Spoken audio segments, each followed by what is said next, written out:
नमस्कार, मी प्रियंका। जसं की आपण मागच्या व्हिडिओमध्ये पाहिलं की इंजिनिअरिंगच्या ब्रांचेस आणि त्याचे स्पेशलायझेशन कोणते कोणते आहेत आणि आजच्या व्हिडिओमध्ये आपण बघणार आहोत की त्यातलीच एक जी ब्रांच आहे कम्प्युटर सायन्स अँड इंजिनिअरिंग याच्याबद्दल माहिती पाहणार आहोत। चला तर व्हिडिओला सुरुवात करूया। सगळ्यांना विनंती आहे की व्हिडिओ शेवटपर्यंत बघा आणि चॅनलला सबस्क्राईब करा। आता बघूयात कम्प्युटर सायन्स इंजिनिअरिंग म्हणजे काय, त्याचा एलिजिबिलिटी क्रायटेरिया कोणता आहे आणि त्याच्यामध्ये आपल्याला कोणकोणत्या करिअरच्या संधी उपलब्ध होतात। तर फर्स्ट, कम्प्युटर सायन्स इंजिनिअरिंग काय आहे आणि त्याच्यामध्ये आपल्याला काय शिकायला मिळतं। तर कम्प्युटर सायन्स इंजिनिअरिंग हे एक टेक्नॉलॉजीचं क्षेत्र आहे। त्याच्यामध्ये आपल्याला सॉफ्टवेअर इंजिनिअरिंग झालं, डाटाबेस झालं, आर्टिफिशियल इंटेलिजन्स झालं, मशीन लर्निंग झालं, यासारख्या खूप म्हणजे जे आता सध्या ट्रेंडिंगला आहेत स्पेशलायझेशन ते शिकायला मिळतात। त्यामध्ये आपल्याला सॉफ्टवेअर आणि हार्डवेअर हे दोन वेगवेगळं शिकायला मिळतं। कारण कम्प्युटर सायन्स इंजिनिअरिंग मध्ये सॉफ्टवेअर वेगळं आहे आणि हार्डवेअर वेगळं आहे। म्हणजे विद्यार्थी software computer science and engineering software मध्ये पण स्पेशलायझेशन करू शकतात आणि computer science engineering in hardware मध्ये पण स्पेशलायझेशन करू शकतात। तर विद्यार्थ्यांनी सुरुवातीला हे निश्चित करावं की आपल्याला सॉफ्टवेअर मध्ये आपलं करिअर करायचं आहे की हार्डवेअर मध्ये करिअर करायचं आहे। आणि हे कम्प्युटर सायन्स इंजिनिअरिंग हे एक अत्यंत प्रगतशील असं क्षेत्र आहे की या क्षेत्राला सध्या डिमांडिंग खूप जास्त आहे। विद्यार्थ्यांचा कल या क्षेत्राकडे खूप जास्त जात आहे। तर आता बघूया की एलिजिबिलिटी क्रायटेरिया कोणता आहे। तर कम्प्युटर सायन्स इंजिनिअरिंगला ऍडमिशन घेण्यासाठी पहिल्यांदा विद्यार्थ्यांना 12th सायन्स पास आउट व्हावे लागते आणि 12th सायन्स मध्ये विद्यार्थ्याला पीसीएम हा ग्रुप असावा लागतो। म्हणजे फिजिक्स, केमिस्ट्री आणि मॅथमॅटिक्स हे 3 सब्जेक्ट आहेत जे कंपल्सरी विद्यार्थ्यांना असतात 12th सायन्स मध्ये। आणि आता 12th पास आउट झाल्यानंतर विद्यार्थ्यांना द्यावी लागते ती म्हणजे JEE ची एक्झाम। तर त्याच्यामध्ये पण JEE ऍडव्हान्स आणि JEE मेन्स असे 2 प्रकार आहेत। पहिल्यांदा विद्यार्थ्यांना JEE मेन्स द्यावी लागते आणि त्यानंतर JEE ऍडव्हान्स विद्यार्थी देतात। आता कसं आहे की विद्यार्थ्यांना वाटतं की JEE मेन्स पास आउट झालेले आहेत ते सगळे JEE ऍडव्हान्स देऊ शकतात। तर असं नाहीये। आता विद्यार्थी कितीही पास आउट होऊ दे, 10 लाख होऊ दे किंवा 11 लाख होऊ दे किंवा 9 लाख होऊ दे, पण त्यातले फक्त 2.5 लाखच विद्यार्थी हे JEE ऍडव्हान्स ही एक्झाम देऊ शकतात। म्हणजे JEE मेन्स मध्ये जेवढे पास आउट झालेले आहेत ते सगळे विद्यार्थी JEE ऍडव्हान्स ही एक्झाम देऊ शकत नाही।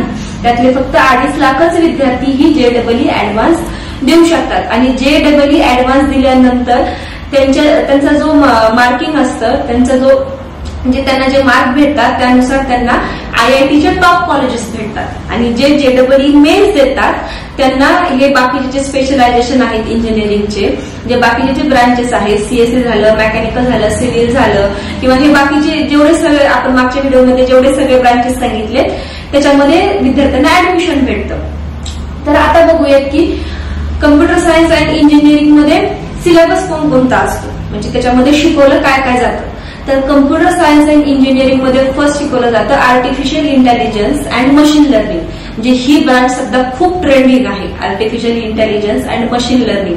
त्यानंतर येतं डाटा सायन्स। डाटा सायन्स नंतर सायबर सिक्युरिटी आहे किंवा नेटवर्किंग आहे, क्लाउड कम्प्युटिंग आहे, वेब डिझायनिंग आहे, तर डाटाबेस ऑपरेटिंग सिस्टीम आहे, नंतर सॉफ्टवेअर इंजिनिअरिंग आहे। त्याच्यामध्ये आपल्याला कम्प्युटर सायन्स इंजिनिअरिंग मध्ये आपल्याला वेगवेगळ्या भाषा पण शिकायला भेटतात। जसं C लँग्वेज आहे ती खूप साऱ्या युनिव्हर्सिटीज मध्ये प्रेफर करतात। गव्हर्नमेंट युनिव्हर्सिटीमध्ये पण C लँग्वेजेस प्रेफर करतात आणि ज्या प्रायव्हेट युनिव्हर्सिटीज आहेत अगदी थोडक्यात म्हणजे मोजक्याच युनिव्हर्सिटीज आहेत प्रायव्हेट ज्या C++, जावा आणि पायथॉन लँग्वेज यूज करतात। म्हणजे C लँग्वेजेस ही ऑलमोस्ट सगळीकडे यूज केली जाते।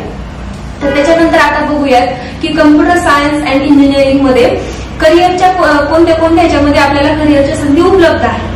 तर कम्प्युटर सायन्स अँड इंजिनिअरिंग मध्ये आपल्याला B Tech computer science and engineering, तसेच B Tech computer science engineering and information technology, B Tech computer science engineering in software आणि फक्त कम्प्युटर सायन्स इंजिनिअरिंग हे याच्यामध्ये आपल्याला करिअरच्या संधी उपलब्ध आहेत। तसेच आर्टिफिशियल इंटेलिजन्स मध्ये आहे, आपण आर्टिफिशियल इंटेलिजन्स इंजिनियर बनू शकतो, डाटा सायंटिस्ट बनू शकतो, वेब डेव्हलपर बनू शकतो, अशा वेगवेगळ्या याच्यामध्ये आपल्याला करिअरच्या संधी उपलब्ध आहेत। आता बघूयात इंडियामध्ये टॉप युनिव्हर्सिटीज कोणकोणत्या आहेत। तर फर्स्ट आहे IIT, त्यानंतर आहे NIT, त्यानंतर आहे युनिव्हर्सिटीज ऑफ पुणे. आता IIT मध्ये कोणकोणते आहेत तर IIT मध्ये फर्स्ट आहे Indian Institute of Technology Kharagpur, त्यानंतर आहे Indian Institute of Technology Madras आणि Indian Institute of Technology Kanpur.